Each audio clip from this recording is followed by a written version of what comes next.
Good morning, everyone. My name's Claire Joyce. I'm the Content Director at F&P. Welcome to our webinar on regular giving strategies with Blackbaud. I am on the beautiful lands of the Darug and Gundungurra people, and I'd like to pay my respects to the elders past, present. And I would like to acknowledge their enduring connection to land, waters, and culture. It's very frosty here this morning with a chance of snow. So I hope wherever you are, you're having a good day. We've got a lot of great insight from Deb Ashmore. So while we're waiting, let's fill out the poll. Also, if you've got any questions, just pop them in the Q&A box and say hello in the chat, because Deb is all the way from Philadelphia. It is a public holiday there and it's the evening. So we appreciate her spending the time to share all the insight she has on regular giving. It's really fascinating. So without further ado, welcome, Deb.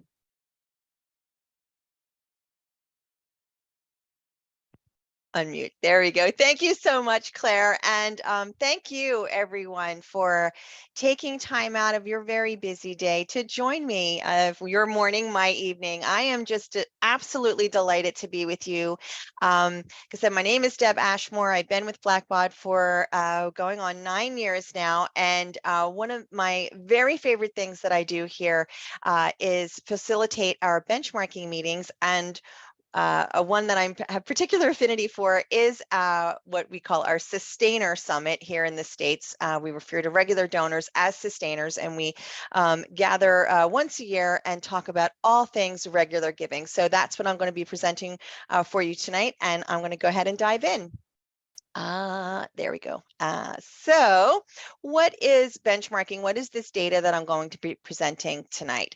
The benchmark, let me take a look at these results first before I dive in. I'm so curious. Great, excellent, wonderful. What a great wide variety of programs represented on the call today. This is terrific. Thank you so much. Okay, great. So I don't know if I need to shut the results or not. There we go. Perfect. Okay, so what is benchmarking? What are we going to be looking at today?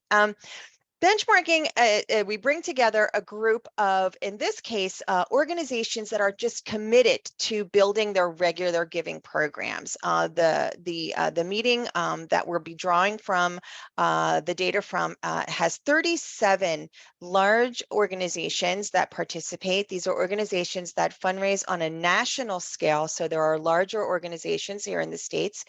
They're from a variety of different philanthropic sectors. They range in size from about 73,000 current active donors to almost 7 million active donors. So again, very large organizations. The median number of regular donors that these organizations had in 2022 was about 67,000. The larger organizations, over 1 million regular donors on their files in 2022. So it's a great big data set that we get to learn from and take insights from.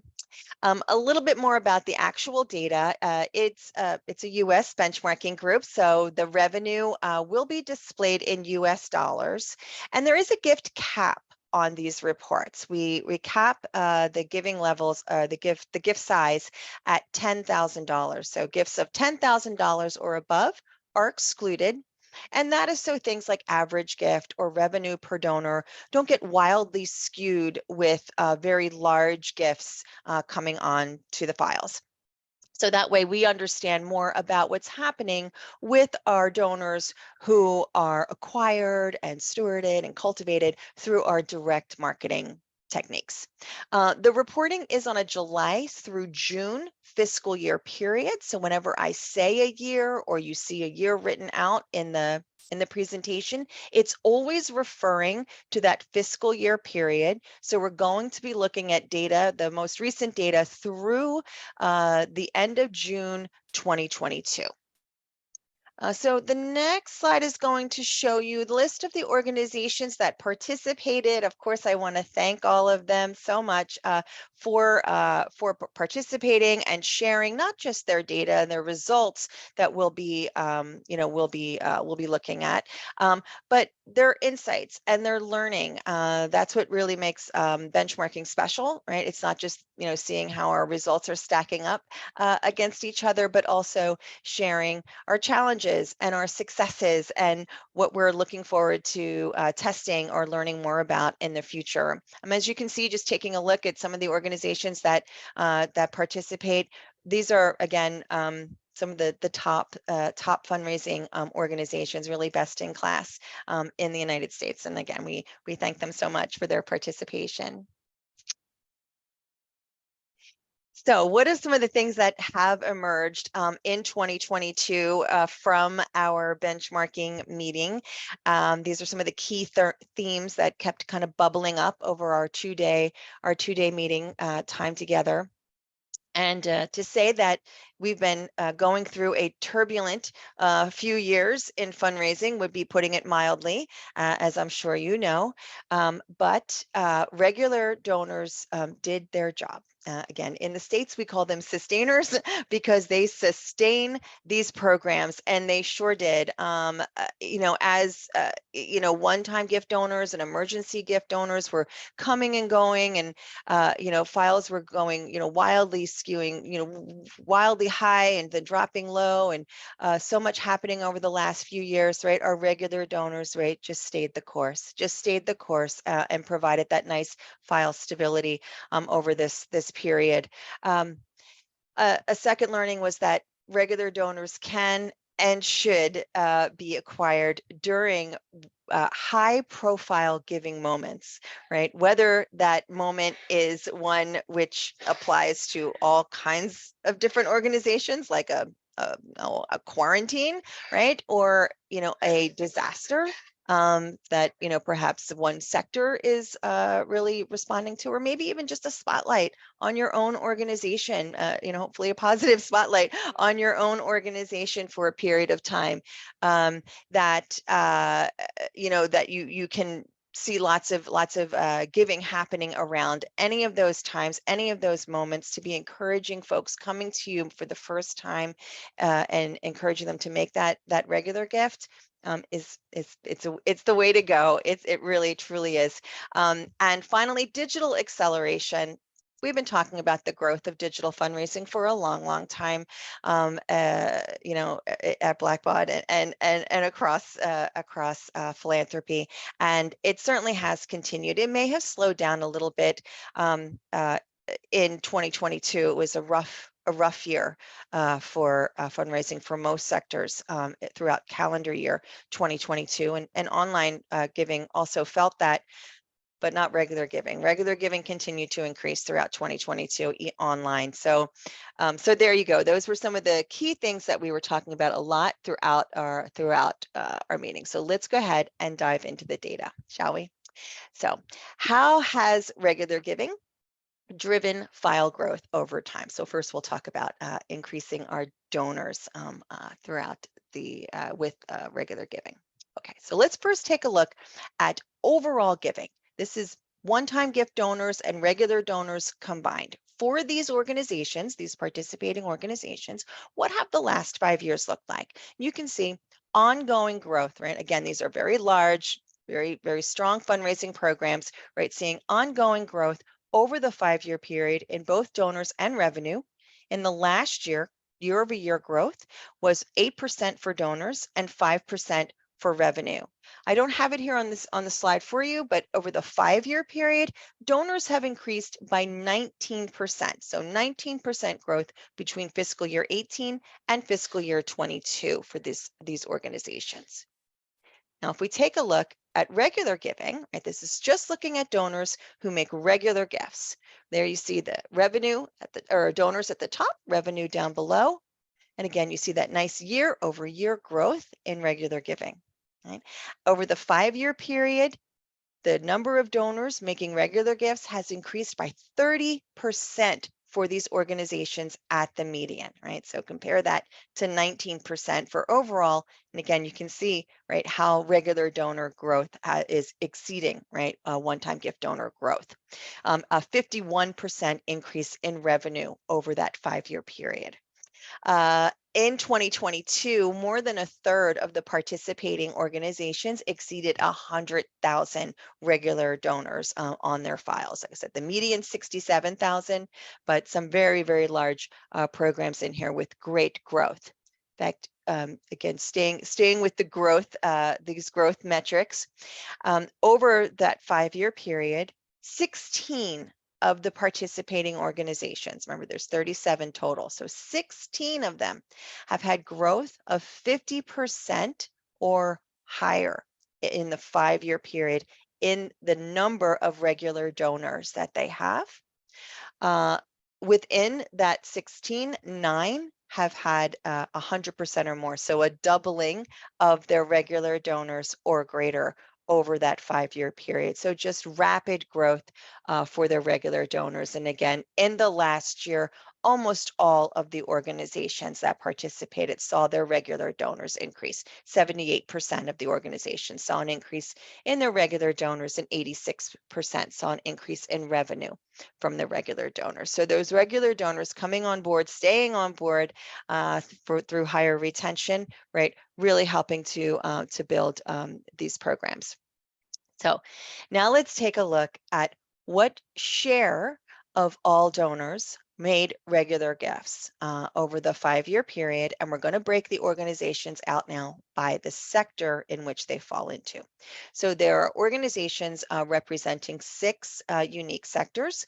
We have animal welfare, environmental groups, health and human services, relief, some public broadcasting, and societal benefit. You can see for each sector, everyone has had an increase over time in the share of donors making regular gifts. For animal welfare in 2022, we're at 15% of all donors making regular gifts, right? Environmental up to 16%. Right? Health and human services exceeding 20% in 2022. And I think this is a really great example of how encouraging donors to make regular gifts during, again, those high-profile giving moments can really pay off in the long run, right? Health and human services is a sector that includes food banks, right? So folks struggling with food insecurities, homelessness perhaps, or housing insecurities, our veterans groups, and all of these groups saw tremendous outpouring of support during the early parts of the COVID quarantines, right? And throughout 2021, 2020, and certainly most of fiscal year 2021, still great numbers of new donors coming on board for these organizations during that period. So if you look at 2020 and 2021, right, the percentage of donors making recurring gifts was a little bit flatter, right? Lots of emergency giving happening.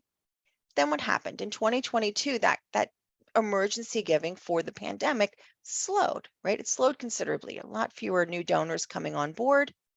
And so who's still in the mix, right? The retained donors, the donors who continued to give. And within that group, right, all those folks who came on during those emergency periods as regular donors, well, they're still here in 2022, right? So now they're an even greater part of the overall pie in 2022, right? So again, I just think that's a really great illustration of why it's so important to really, kind of, take advantage of those moments when we're seeing lots of folks come to us for those emergency situations or urgency giving, reactionary giving, right, to encourage that those regular gifts. International relief and development certainly having a moment in 2022, but managing to maintain their high percentages of donors making regular gifts. In the United States, public broadcasting has been an outlier in terms of regular giving. They have a ton, and they always do. And then societal benefit societal benefit is that's going to include your advocacy groups. And a lot of these organizations tend to work for causes or encourage participation that appeal to younger folks. They may have a younger file when it comes to donors. And certainly, as we've seen, right, younger folks are more likely to make a monthly gift than perhaps our older donors. Not that older donors won't, they will, but younger donors are just a little bit more likely to. And so they have been doing a fantastic job in encouraging their younger donors to become monthly donors. So if your particular organization has lots of young folks on involved and engaged and hopefully giving, certainly that appeal for a monthly gift, right, could be something that would really work for that group. Okay, so those were donors. Now let's take a look at how regular giving could be driving revenue for these organizations. What I'm showing you here is the revenue per donor trends for overall giving. So it's including one-time gifts as well as regular gifts in the mix. Again, we're looking at it over that 5-year period, and we're breaking it out by sector. So you can see, how these sectors fall in terms of the value of their donors. Again, every sector is seeing an increase in donor value over the 5-year period. They're all, have peak levels in 2022. And oh my goodness, relief. Whew, right? As I said, certainly having a moment in 2022 because of the Ukraine situation, of course, right? The war in Ukraine. Again, just great growth in overall donor value over the 5-year period across the board.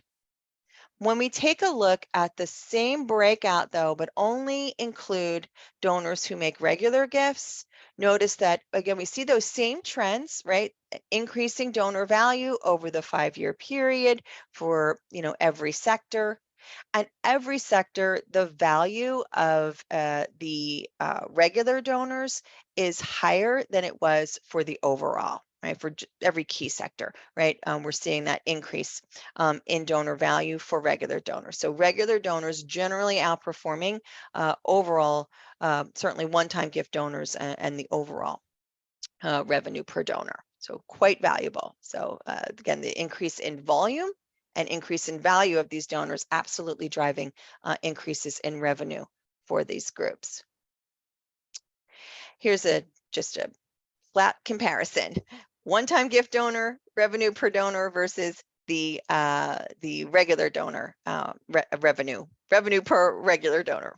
Regular donor revenue per donor, $135 to $238. So again, just that side-by-side comparison for the whole group. These are the medians. Over $100 difference in the value of a regular donor compared to a one-time gift donor. So again, as the volume has increased and the value of these donors is so high, they're absolutely a large driver for the increase in revenue that these organizations are seeing. Just a little bit more about the value of regular donors, just to give you some of the key benchmarks. What is the average gift for regular donors in the United States? It's $22, generally the average monthly gift. It's $22, and I did convert that for you to Australian dollars down below. It would be 33 Australian dollars. So that's the to help you kind of, sort that out, what that would mean in Australia. Again, the U.S. Range in dollars for that average regular gift would be $13 to $46. So a wide range across these organizations, but that $22, $23 mark, it's been there for a while. That's been, that's what we've been seeing for many years now. That seems to be the number here in the States. Okay, so now we're going to look at how are they getting all these donors? And we're going to talk a lot now about acquiring regular donors directly. We sometimes call that, regular giving forward or sustainer giving forward strategies. So I'm just curious about those of you who are listening today, or What does your current strategy look like? Do you consider your organization a regular giving forward organization? Meaning, is regular giving the primary way that you're asking donors to make their contributions through most channels at most times? Maybe there's certain channels you don't, or certain times of the year you might not, but generally speaking, you're usually asking for monthly gifts. Maybe it's a sometimes thing. Sometimes we are, sometimes we're not. Maybe, more of a 50-50. Or no, currently we don't really ask donors to make that monthly gift right away. It's not, or we do very rarely. It's only in, a few instances and in a few places. So go ahead and take a moment to just, let us know what your current strategy is. And then we'll go ahead and move on into new donor trends. Okay, do we have the results? There we go. All right, great. So very good. About 20% of you are already prioritizing regular giving. I love it. Some, and almost half, right? We're in that. Sometimes we're doing that. We're moving in it. We're moving towards it. I love it. I love it. And for those of you who aren't yet, I'm here to convince you if I can, if it's right for you. I know it might not be right for everybody, but if I can. All right, here we go.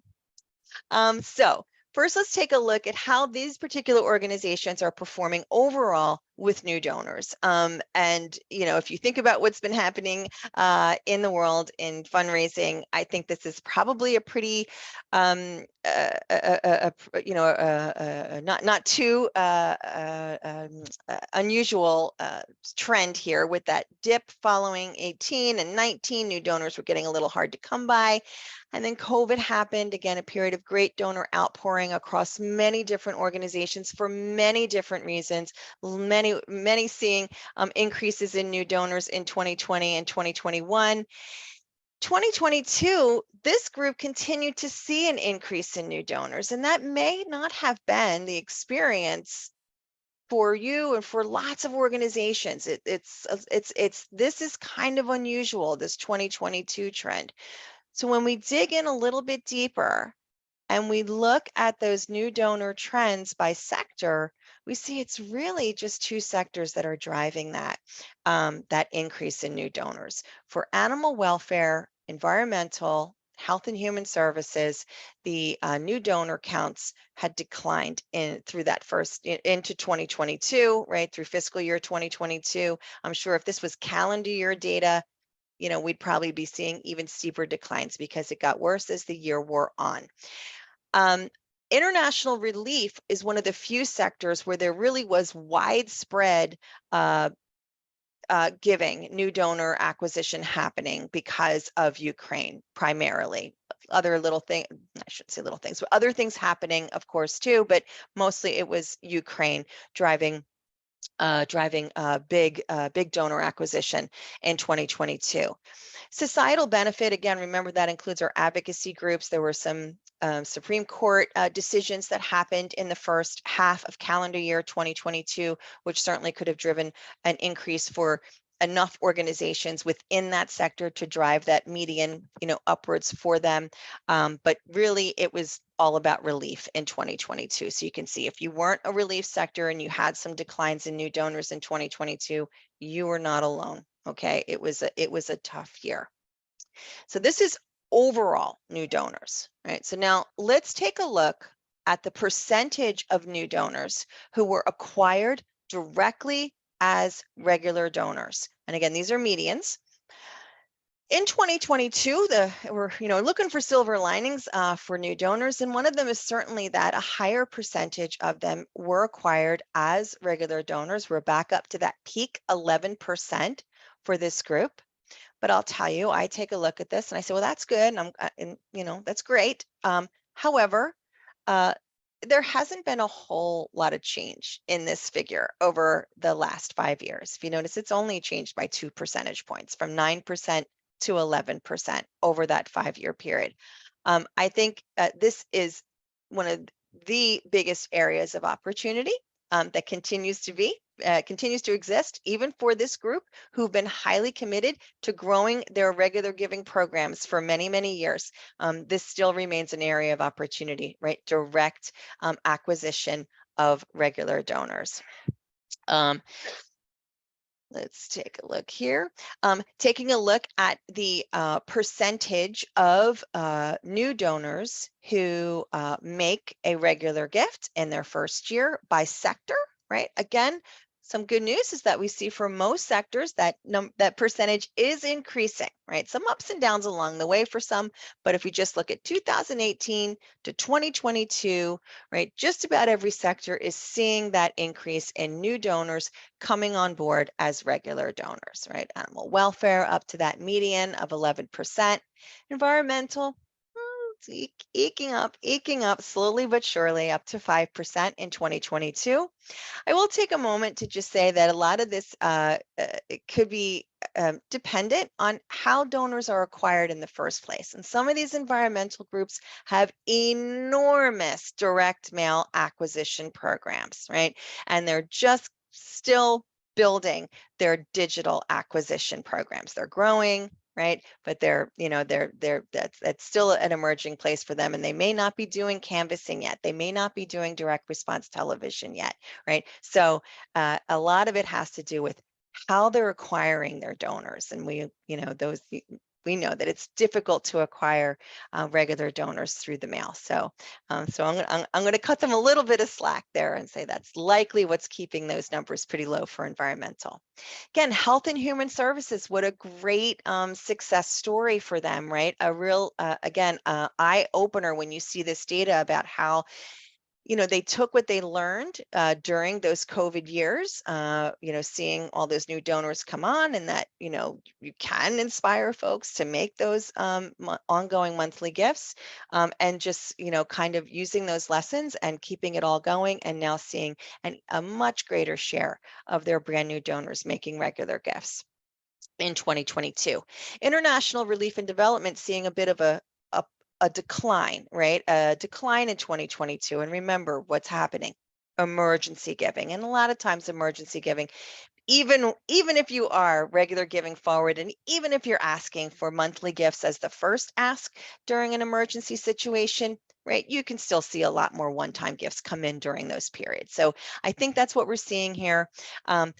Again, it's a smaller percentage, but of a much bigger number, right? So they're still acquiring lots and lots and lots of new regular donors. It's just a smaller percentage of the whole. Public broadcasting, again, like I said, they do a wonderful job, and they're kind of back in action following the pandemic. And advocacy, again, look at that, like, just looks wonderful, right? Because we saw that they did have some increases in new donors, and so an increase in new donors combined with an increased share of them making regular gifts, just really exciting to see that, and I'll be looking forward to seeing their retention rates next year. Another way that we look at and analyze the data from these organizations is by the size of their program. So taking a step back from what sector they're in and saying, instead of looking at it by sector, let's look at how large their regular giving programs are. How many regular donors do they have in the current year, right? And then we put them into these three buckets. Less than 20,000 regular donors, we call those our emerging programs. Between 20,000 and less than 75,000, those would be our mid-size programs.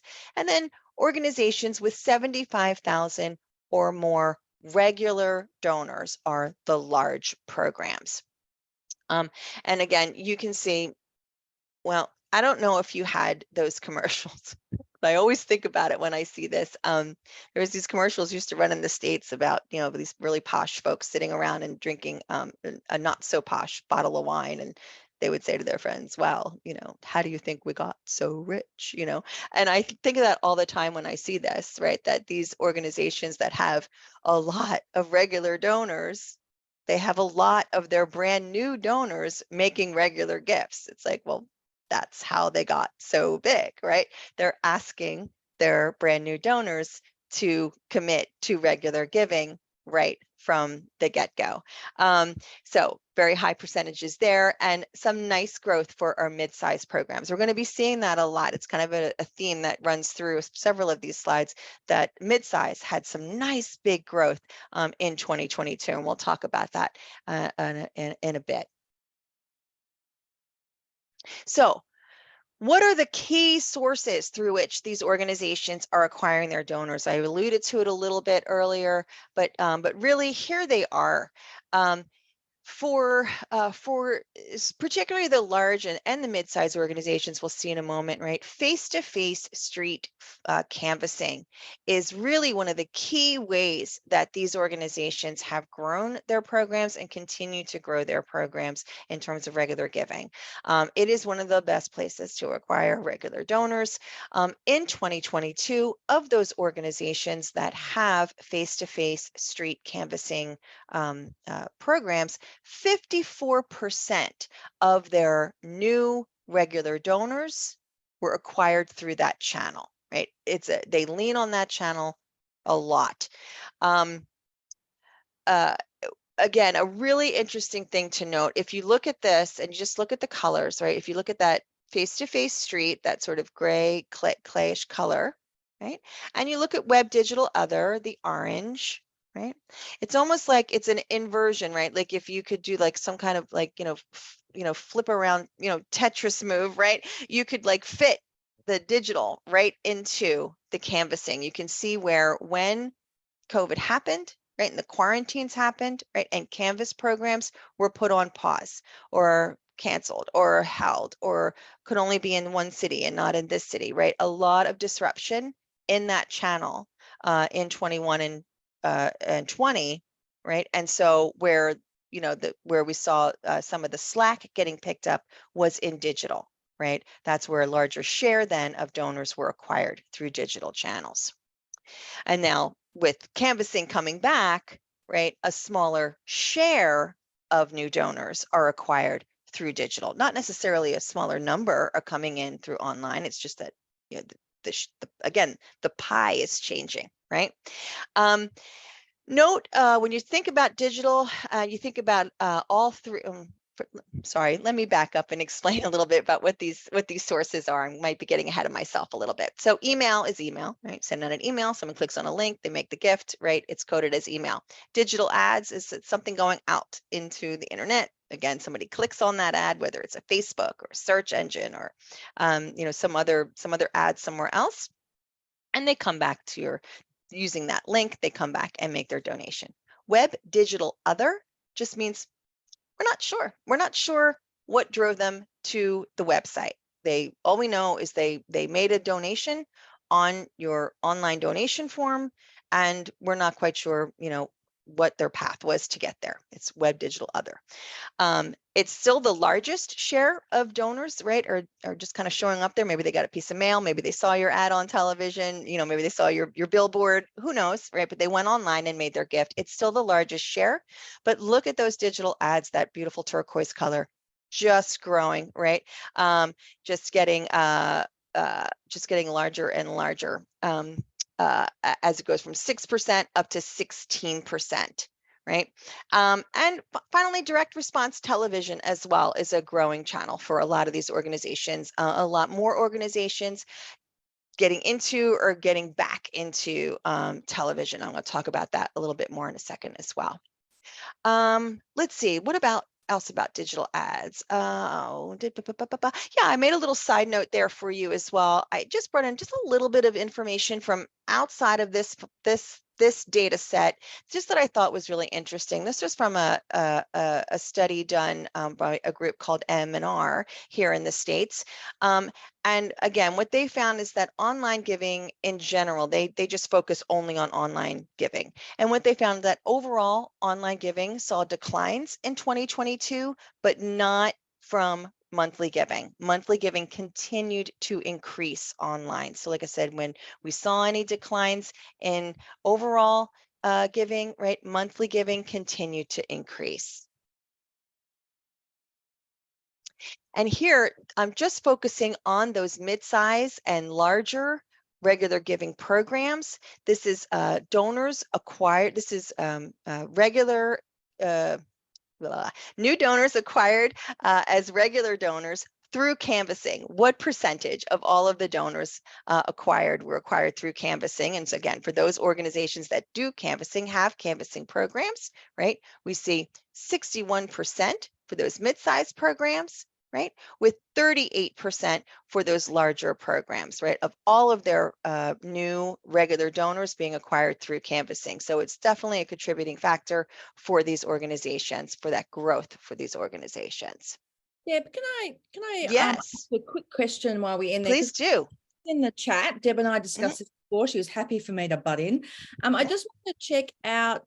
There's quite a bit in the chat about the use of direct mail and telemarketing for conversion, well, for acquisition and conversion in Great. regular giving. Is that something that happens in the States?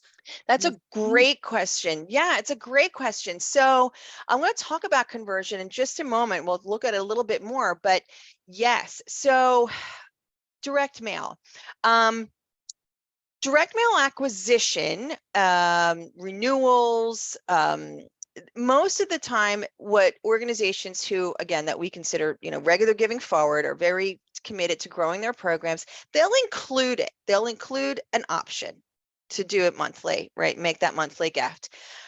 Very few people actually do, right? Very few people will actually become a regular donor through the mail in the States. The kind of the advice, the current advice is, as long as it's not suppressing your results, go ahead and include it. Let the few people who do it are going to do it, but a lot of people will get that direct mail piece and they might not return it, give through the mail. They may sit down at their desks, right, and pay their bills online, right, and go to your website and make the gift there, and there perhaps they'll become a regular donor because you've asked them, in the mail, right? So we always say, as long as it's not hurting your, suppressing your results, go ahead and include it. It can't hurt. To convert directly through the mail, there are some organizations that have better luck with that than others. I don't know why. But some organizations say, oh, we do once a year, we do a conversion mailing, and we get enough that it makes sense for us to continue doing that. So again, it tested. If it works, I would do it, but it's not a great channel for acquisition or conversion here. Telemarketing, on the other hand, a lot of organizations find that telemarketing works really well for conversion. Telemarketing has just been on the decline for so long, for so many other uses that we used to use it for. Renewals, reactivations, things like that. It had been sort of waning, but when a regular giving kind of became the thing to do, that's what a lot of folks convert, kind of put their money, invested in telemarketing or reinvested in telemarketing to do conversion. And yes, it can work as long as you can get them on the phone. Yeah. And also a quick question before I let you get back to your slides. Sure. Maybe asking what you mean by canvassing, and then I'm out. Sure. Yeah. Okay. So apologies. So canvassing would be, I don't know if you have another word for it. If you do, I'm really sorry. Oh, just face-to-face street, where that lovely young person, usually with the clipboard, kind of grabs you on your way to work and says, hey, do you have a minute to talk about the environment? So when we say face-to-face street, it's sort of the person doing that, on the street corners, at the bus stops, the train stations, the places where there's lots of foot traffic. There's also door-to-door canvassing, which would be folks knocking on your door saying, hi, I'm here from, Greenpeace or whatever, and do you have a moment to talk? Yep. And for reference, everyone, the latest benchmarking report from that's come out recently in Australia is we've got 57% of conversion from face-to-face for regular givers. So it's kind of similar to the US. Great. As is the average gift, which is about, yours is Australian $33 a month. Ours is $34.50 according to the latest stats. Anyway, I'll let you get back to it. Thanks. Excellent. Thank you, Claire. Wonderful. Thanks for those questions. That's great. Keep them coming. I love them. Okay. Okay, so oh yeah, one more thing about new donors that I just wanted to provide for you was just a look at how new donors are making their payments, how they're actually, completing the transaction. This is looking at new donors making regular gifts, and you can see there's three key ways that they're doing that, with credit card overwhelmingly being the primary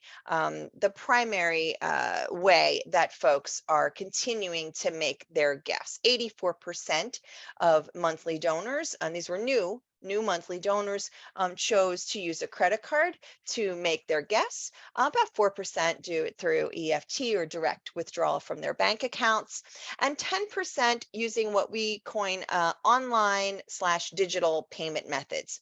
That is primarily PayPal. Some organizations are using things like Apple Pay and the wallets and things like that. Basically, it's those payment methods that folks might use when they're using a mobile device, right? As giving through a mobile device has become more and more prevalent, right? Making it as easy as possible for folks to complete that gift, right, is becoming really important, right? And so you see that little bit of an increase there in donors, organizations offering and donors using other alternative payment methods, but credit card remains king. Okay, so here's a few key takeaways from new donor acquisition from again from our meetings this year. Some things that emerged. Case I haven't said it enough, right? Direct acquisition of regular gift donors is particularly via digital channels has emerged truly as a best practice. We've been kind of dancing around it for a few years, but we're really encouraging folks, and their peers are really encouraging folks as well to kind of make that take the plunge and really focus on ways to encourage monthly giving through all particularly digital channels. Again, as the quarantines lifted, organizations returned to canvassing, whether most of it is face-to-face street still for these organizations, but as I was referencing, some organizations are starting to toy a little bit with door-to-door. So we'll see how that goes. Interested to learn if that can be cost-effective for these organizations. And connected TV, right? As folks are cutting those cords, and more and more folks are getting their viewing content through through their Hulus and their Netflix, right? How to work with connected TV ads is something that everyone wanted to talk about. What kind of connected TV? What are you doing with connected TV? How are you working with it? Do you have any samples? So I brought a little sample for you. This is from the Audubon Society, the bird folks, and they have a connected TV ad, which is here in the center, and I'm not going to play it for you, but what you would hear, a lovely little bird singing, and it says, to protect their song. And if you want to learn more about that, visit their website. Now, some folks have QR codes. Some folks might actually have that little do you want us to send the information directly to your phone? Click this button. It's getting pretty, really very easy for organizations and for-profits, quite frankly, to connect, right, with audiences through connected TV. So a lot of experimenting there. But for this group, when you go to the website that they direct you to, they first are asking about, taking an action, signing a petition, but they do ask folks to make that donation. And when I clicked on their donate link, I was taken to their lovely donate page, and I was just so pleased as punch to see that, again, they have every month as their pre-selected option. When I didn't check anything, I didn't click anything, this is what was presented to me over here. So I was presented with the option to give every month as my first option. I love how they have labeled their buttons. Now remember, this is the Audubon Society. Their audience might be a little bit older. And so just making it very clear, because we know that's something that folks sometimes push back on. I'm afraid my audience will get confused when every time we ask, to make it monthly giving first as the first ask, we have a lot of folks who call us up and they're angry and they were confused, and so we stopped doing it. Well, I think they really are onto something here with how they're laying out the exact language. Do you like to give every month? Your monthly gift makes it possible. And then each option, right, says monthly, monthly, monthly, monthly, right? So I love this. And then I got my screenshot for the presentation. I went to shut the window, and I got this little pop-up over here on the right that says, hey, before you go, how about a one-time gift, right? So I clicked on that. I'm gonna show you what it said, but not right now. It's a little cliffhanger for you. I'm gonna show you that in a little bit. But again, I love this. I love these. I love this presentation that they're doing here. Okay, so now let's go ahead and talk about conversion, right? We had a little question about, how are folks converting? So why don't you tell me, what is your key way that you are converting donors? You may be converting donors through all these channels. So what is the channel that works most for you? Is it through direct mail? Or do you use digital ads for conversion, or email? Do you email your folks quite frequently and that turns out to be the best way? Or is it telemarketing? Have you started to phone your folks again? Maybe you put that program on pause when you stopped being able to get through, but maybe it's working for you now. So just take a minute and let us know, what is your best way that you convert donors to monthly giving? The results are in. Telemarketing, very good, very good. With email right behind. Yeah, that's about what I would have expected to see. So fantastic, wonderful, wonderful. Okay, all right. So, yeah, direct acquisition of donors, very important, but certainly conversion is still very important. And this I just find, again, is a really interesting slide, looking at the percentage of all first-time sustainers who are the product of conversion. Oh, well, no, sorry. This is acquired. This is sorry, pardon me, this is acquired directly as sustainers, right? These are folks who are the product of direct acquisition. So of all the first-time donors, all the folks who made a regular gift for the first time in the current year, what percentage were the product of direct acquisition? And this is what I was so excited about, that I can't even get the words out of my mouth, right? Is this great big increase in that percentage for these mid-size programs, right? I was saying earlier how we've been seeing a lot of growth, right, at that mid-size. That mid-size is really starting to see some growth, and I think this is really telling of their kind of leap, right, that they took in 2022. Really just both feet, right? They were kind of maybe hanging back and not quite there yet. And in 2022, really embracing regular giving as a primary method, a primary ask, and you can see their results. Why might this have happened? Because I think they've been sitting in these rooms, right? And they've been watching the data, and they've been seeing, they've had enough regular donors on their files to start to see the impact of regular giving, to start to see the impact on retention rates and long-term value, right? And to be able to take that data and go back to their CFOs and their CEOs and say, this is why I want to invest more in canvassing, or I want to invest more in, updating our online donation pages to be able to accept more easily, regular donors, right? This is why, this is what we're seeing. And so that, that increased investment, that increased commitment to regular donors really paying off for this group. Just wonderful to see. This is, again, this is the inversion, right, of that last slide. This is the percentage of donors who were sustained or regular givers for the first time in the current year, who are the product of conversion. And again, conversion is really important, right? Even our largest programs are still seeing about a third of all of their first time regular donors who are the product of conversion, right? But the smaller programs, they're relying much more heavily on conversion to build their programs, and it's a tougher row to hoe, right? It's a longer slog when conversion is the primary way that you are building your regular giving program. So we asked you, how do you mainly encourage folks to convert?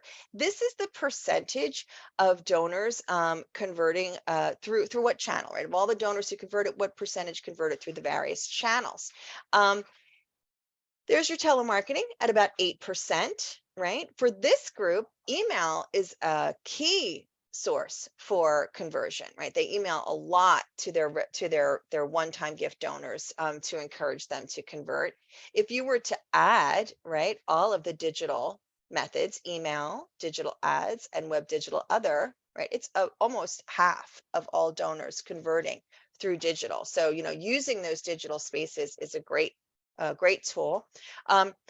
Notice, if this was like one organization that I was reviewing their results and they, I looked at this as how they are converting their donors and saw this, I would just be ecstatic, because what this says is they're converting everywhere, right? These organizations, they are using every tool at their disposal, right, to try and convert their donors. They are putting that message out there, and it is out there everywhere. So they have donors converting everywhere, right? Even direct mail for this group, about 10%. So what were some of the conversion key takeaways? Well, the largest source for conversion in 2022, as I said, was digital efforts. New donor conversion happens within 30 days, if not sooner. So as soon as a person becomes a one-time gift donor, right, they're being asked to convert. It's often in that automated email donor welcome series. That's why email is such a driving force for conversion, because it's often right in the welcome series. It, as we talked about, it is in direct mail. It's certainly, again, it is everywhere. Yeah. Okay. Two-step conversion, right? So encouraging folks to come on board, and then, right, kind of leading them in much more softly into that direct ask. This is a sample from the USO, which is, an organization that supports the troops, right? So again, it's an organization that may have an older audience, right? And may be still a little bit shy about asking directly for that monthly gift from this group. So I love this example of really walking the donor through their feelings for the organization, and just kind of holding them closer and holding them closer and holding them closer, leading up to that monthly ask. The first several communications with the donor are all just, how much do you love the troops? How much do you love us, right? Sign the card for the troops. Send them then the next, if they do that, then they get a little, they get to put their little message into the troops, and then they get a little survey asking, do you think, doing this for the troops is important? Do you think doing that for the troops is important? And of course, the answer is yes, yes, yes, yes, yes. And then, well, could you help support it, right, with your gift today? And the first ask is a one-time gift ask. Would you make a one-time gift of whatever dollar amount? And then when they say yes, they're ultimately asked to make that monthly gift. Their conversion between making the gift and becoming the monthly donor is about 10%, right? So this kind of two-step conversion for them right in the moment is really working for them. Okay. All right, so now let's move on to retention trends. Why do we do this, right? Because these donors stick around. This is showing us the 3-year retention rate trends for new donors, right? All new donors are represented by the green line. The blue are folks who make one-time gifts in their first year, and the orange is the 13th month retention rates for regular donors, right? again, there's just, right, there's, you look at this and there's really just no argument against regular giving, right? When you see that, the difference in the retention rates for these donors. I'm sure some of you are wondering, how did it jump up so high in just 2 years? Well, there are some answers to that that are strategy, but this is mostly driven by this. These are the retention rates for donors acquired through canvassing, right? Face-to-face, or it's face-to-face and door-to-door mix, but there's very little door-to-door in here. So it's mostly face-to-face street canvassing. And I think that 45% is an anomaly, right? 40% tends to be the number. And remember, there were fewer donors acquired through canvassing throughout the pandemic. So as that pool went down, the overall retention rates of sustainers went up. So, I think it'll probably come down again once we, a lot of these folks return to canvassing, right? We'll see. These are the retention rates, however, for donors acquired as sustainers through digital channels. Again, this is the 5-year trend.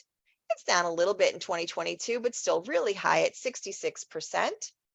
And this is really high. If we were to go back to, 15, 16, 2015, 2016, we probably would see this closer to a high 50% range rather than the 60% range. There was a lot of big things, the best practices really improved for retention for these organizations over the last few years. One of the biggest ones was just improving credit card expiration date management, right? Whether that is reaching out to donors whose credit cards have expired, or including, right, automatic updaters in their credit card processing technology. That little thing, not little thing, but that thing, right, drove rapid increases in retention rates for many organizations seeing their retention rates increase by 5 percentage points, 10 percentage points, just by including those automatic updaters,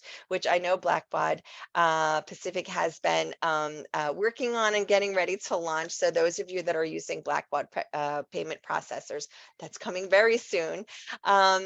Close tracking of retention rates by payment methods is very important, especially if you are using some of those online wallets that do not require a credit card. They can be a little soft, so keeping an eye on that. And lastly, annual renewers, auto renewals or annual regular gift donors is something that has emerged as a big topic of conversation.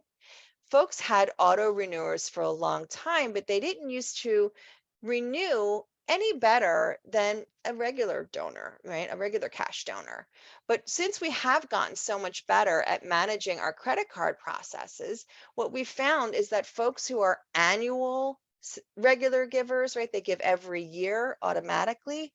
They're actually retaining as well as, and sometimes better than, our monthly donors. So a lot of organizations are starting to testing and putting back into their ask this once a year ask. And this is what happened when I clicked on that. Would you like to make a one-time gift to the Audubon, right? I came here and it brought me back to this option to give once a year, right? And so you can see, again, they're being very clear. It's once a year. I'm going to give annually $30, annually 75, or just this once as my other option. And again, they're having great success with this. So I encourage you to check out their website. I think they're doing a really great job with that. So finally, I'm going to wrap it up with long-term value, just comparing donors acquired, again, at the height of the pandemic, right when those quarantines happened, 2020.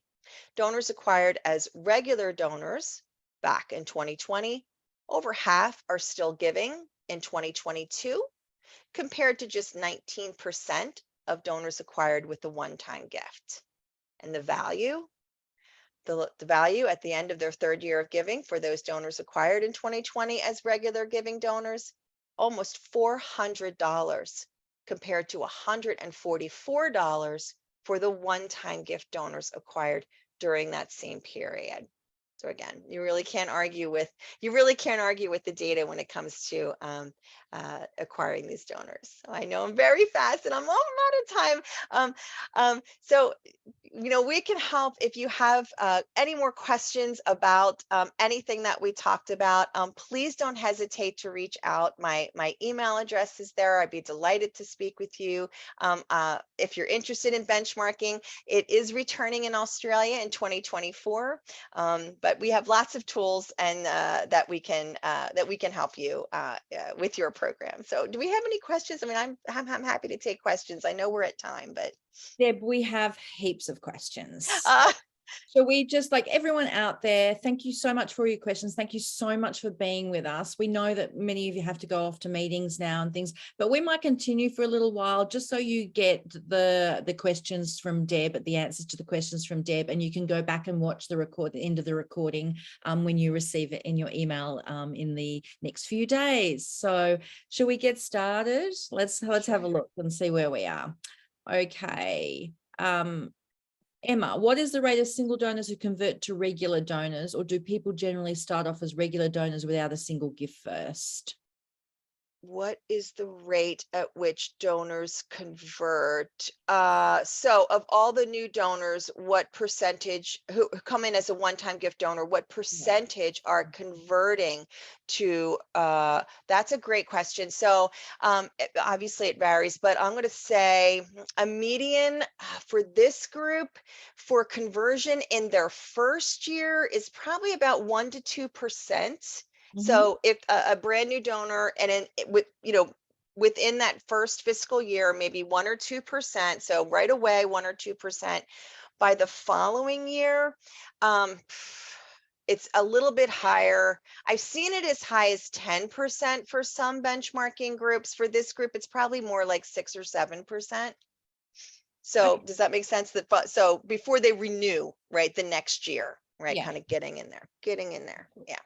I think that there was a few questions about public broadcasting. Oh, sure. What that meant, because obviously the art sector, did the art sector go into societal benefit? Just how there is certain people from the art sector who were asking where do they fit in with that?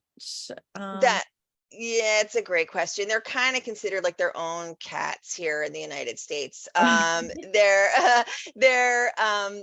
yeah, here in the States that they're the listening or the viewing audience for public broadcasting are the folks who support those services. So it's a big part of their funding. So they're kind of like an arts organization. That's probably where they'd fit mostly, but they're just sort of considered their own thing.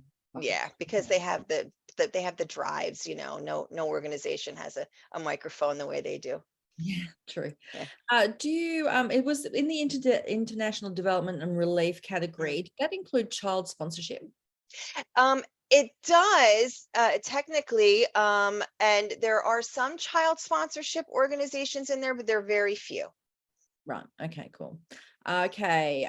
What is the attrition rate for regular givers signed up through face-to-face compared to other channels? Yeah. So there's about so their 13th month retention was about 40%, and compared to digital, the retention rate, so 13 months after they're acquired, almost 70% of donors acquired through a digital channel are still giving. Okay, great. We answered Kate's question about telemarketing. Yes, you do use telemarketing.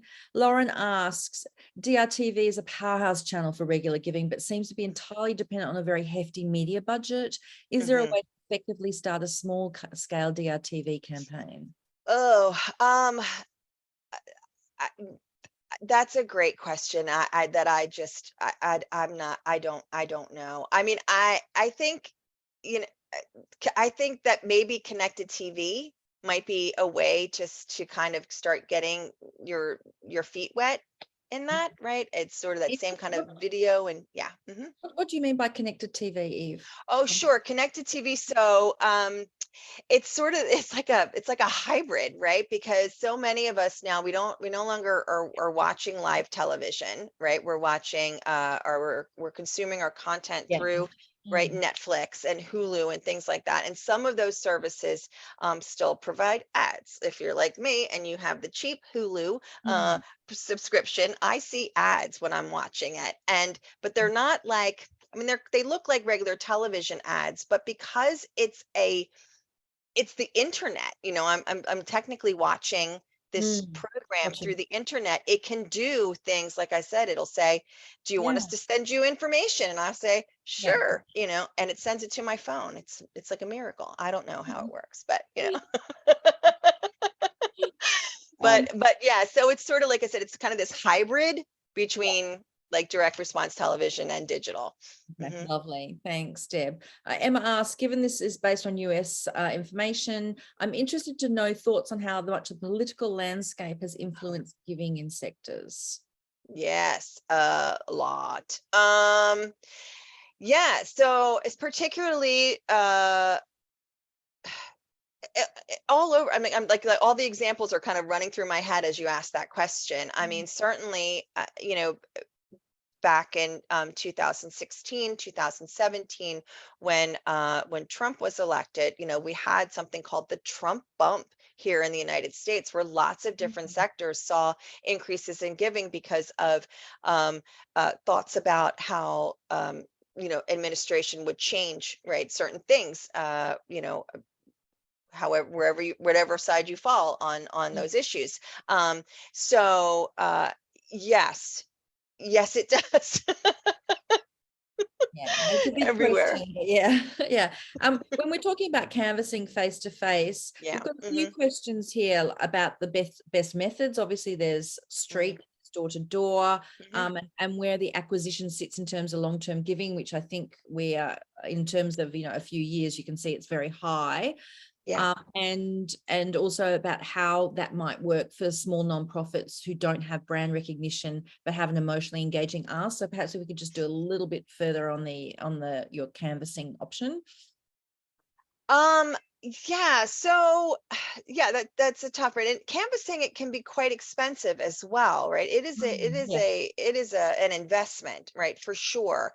Mm, Some smaller organizations might use a canvassing technique if they have events, if they do any, or they can partner. And we know of organizations that partner with different like concerts and things like that, where they're able to get their volunteers into mm, different event spaces that where the audience might seem to overlap and make sense. That could be a way for a smaller organization to kind of, engage with canvassing, perhaps at a lower rate scale, because that's what it really is. It's just that it's very expensive.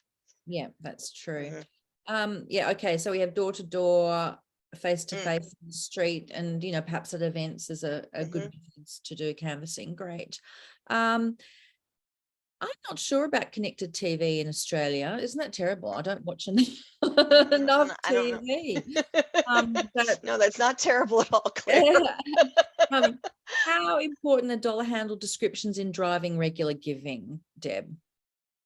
Are say that again? So the How dollar important? handles that you have on say your website, etc. How important are those dollar handles in driving regular giving acquisition?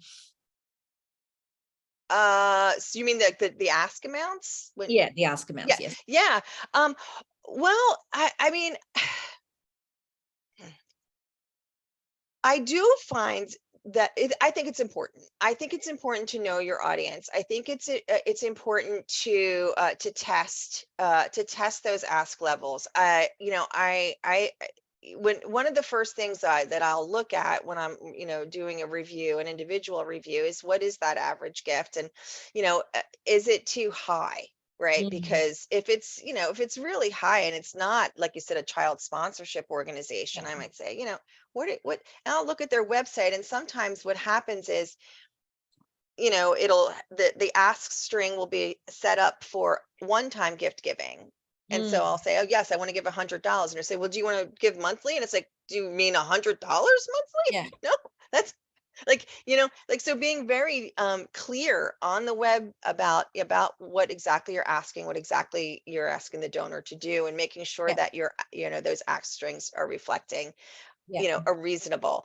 But the other thing to keep in mind with these donors, I didn't include it into the presentation tonight, but the one, there's very few cons, right, with regular giving, but one of them might be that they don't upgrade at the same rates as one-time gift donors do, right? Once a donor comes in at a certain level, they tend to stay there, right? So really trying to maximize, where they come in, right, is important too, right? So yeah. Well, I think that's where the telemarketing comes in. Someone calls you and says, yes. "You've been donating $10 for a long time." That's how mine increased. That's right. Ingrid says, I'll bet that the extra text description. So say you're saying like, $27 will get this, or $30 will achieve this, or $50 will achieve them. So more than just the pure dollar, but the actual text that is surrounding that dollar ask, how important that is.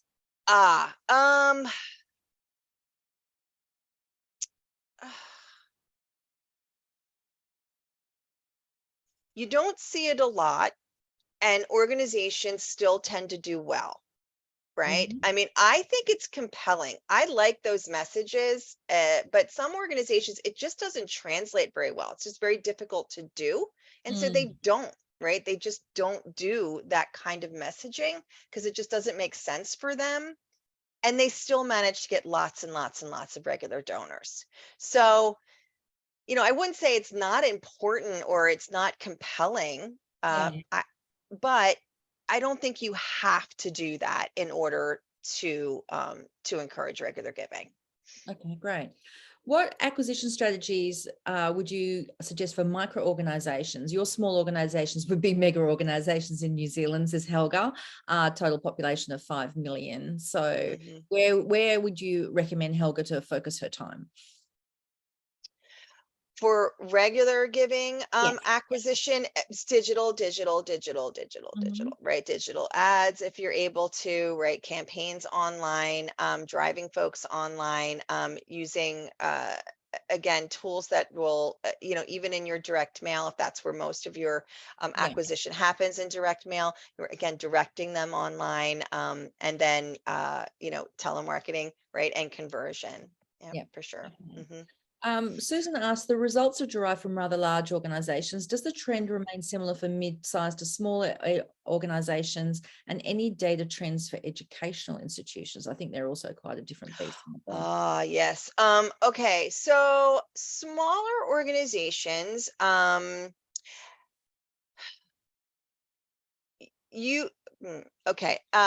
If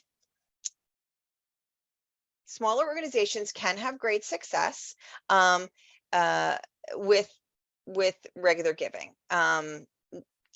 Again, depending on their depending on how much they're able to use again those digital spaces. Text messaging, right? Ways that you can get folks to go to an online donation form. Again, it's very difficult to get folks, I think, to become donors through the mail. If you're getting lots of regular donors through the mail, please do the next webinar and I will be there because I want to learn from you. So really it's all about, how you're able to use your digital. And I feel like there was a second question. Oh, that was about the educational institution. Education. Yes. Not as well as I think they could be. Education, at least in the States, I don't know if it's the same in Australia, but in the States, educational institutions tend to be very focused on the pipeline, right? And building the pipeline and acquiring donors who will one day give very, very, very large gifts, right? And so kind of, donors who are direct marketing, $100, $150 a year donors, they're kind of like, well, they're great. Let me see what they have. And then it's sort of like, well, that's okay. We're going to go ahead and move on, So I just feel like they're fantastic at that kind of higher value fundraising. But I think the direct marketing piece of it and sustainer or regular giving that would go along with that is where there's some opportunity there for our higher ed institutions for sure. Yeah, definitely. They're just starting. they're really just dipping their toes. They're dipping their toes. Yeah. Well, it'll be interesting to see how that goes then, won't it? Yeah. Because Yes. they also have the budgets mostly to enact that. Right. Susan asked, what is the recommended best practice for email frequency for donor acquisition and donor retention? It varies considerably.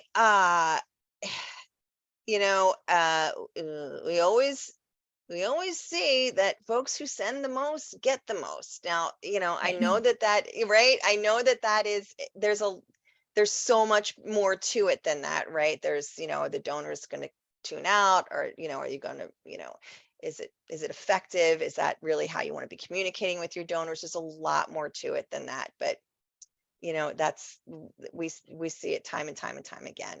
Yeah. Okay. Is the average conversion rate from one-time giving to regular giving at 10% globally, or does this depend on the size of an organization? It's yeah, that's, I mean, yeah, it depends on the organization, not necessarily the size of the organization. It's, well, I mean, yes, I mean, how much they have to invest in ways to convert their donors, but also, um, again, that sort of the messaging is the messaging that you are, the way you're communicating with your donors, is it very clear and very obvious to your donors that monthly giving is the way to give to that Yeah. organization. Not that people won't make one-time gifts, you know, if you're asking for monthly gifts, they will. But if folks just think, you know, that monthly giving is a normal way to give to your organization, right, then that's when you start to see those monthly gifts happen.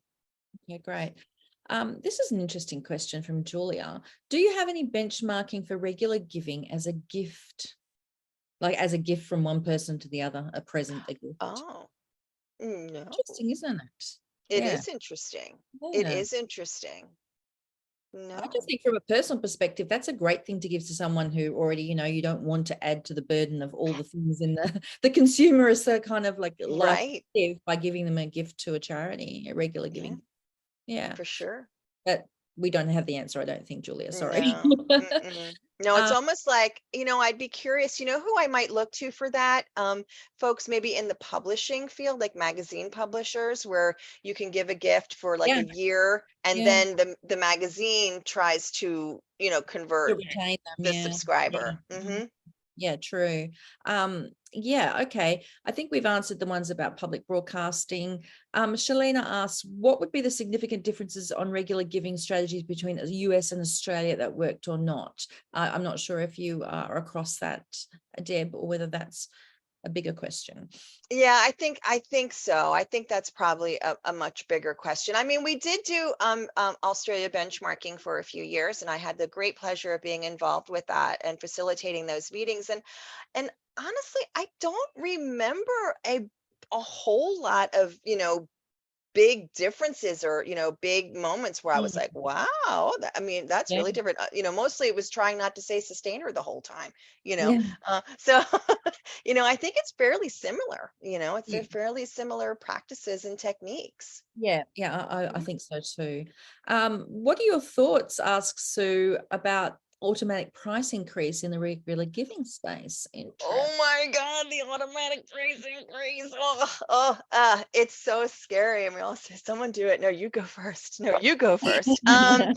So, you know, it works just fine for the sponsorship organizations, because it makes sense, right? Prices go up, and if you're sponsoring a child, then, you know, their needs, you know, the cost of those things increase. So it definitely makes a lot of sense there, and they do it, and, you know, and it works just fine. Other organizations will, you know, I've seen folks, you know, ask about a kind of inflation guard, you know, and some folks will say, sure, you know, you know, again, I think my thoughts are, you try it and then let me know how it goes. Yeah, exactly. Yeah, it's interesting because lots of people have been going, I can't believe that face-to-face donors still have that kind of conversion rate. Mhm. And Penelope asks about the ROI for face-to-face. Did we cover that? Oh, yeah, I'm not sure. Okay, I'm just, yeah, I don't have cost information, so I'm just not sure. I just know that it's expensive and that, you know, it could take longer than a year, you know, to kind of see the return, which is, you know, why a lot of organizations are hesitant to jump into that space. But I know that more and more folks are. Yeah. Okay. A couple more, Deb, and then we're done. Can I ask, if RG has a lifespan of around 3 years, how often should be sending emails, I guess, to the current RGs? They have a lifespan of 3 I'm not years. sure. Maybe that was mentioned. I don't think so. No, I think maybe because I just showed the 3-year right, long-term value or long-term, because I think their lifespan is much longer than 3 years. Yeah, I think I might have confused you with that data point. That was just showing what percentage we're still giving after 3 years, but they'll be giving those 50% that we're still giving at 3 years. They'll have their retention rates are like 98%. So like that, they're just going to keep on giving for a long time. Yeah. They are the gift that keeps on giving. Yeah. Is there any, Ray asked, is there any benchmark showing correlation between established donor attrition and consumer confidence index in the US? Oh, I love the Consumer Confidence Index, right? What a great tool for understanding donor, donor trends. And what we found is that, when there's some kind of big crisis, like everyone go home and don't come back to work, we don't know when something like that happens, you may see an uptick in the number of donors who do cancel their regular giving plan. It's going to be, usually it's pretty mild. Like, if you see 1.5%, 2% each month, maybe you see 3 or 4%, right? So they say, oh, it 100% increase, but it's like, yeah, okay, so it went from 20 people to 40 people, right? Let's keep, let's understand that it's still small numbers. And then it stops. And then it's usually just that first sort of like, and then it stops. And like I said, they do what they do, which is support. They keep it going, right? They keep these organizations going through whatever's getting thrown at them. So that's why they're so important, right? Because they, some folks will, sure. But for the most part, they keep on keeping on. Keep on keeping on. The gift that keeps giving. Thank you so much, Deb, for all your fabulous insight. Thank you for the 62 people who stayed with us right to the end. We really appreciate it. And we hope you have a lovely rest of your evening, Deb. Good luck with all your regular giving fundraising, everyone, and we'll see you for our next webinar. Thank you so much, Blackbaud, for sharing all your information with everyone. Thanks, Deb. Bye, everyone.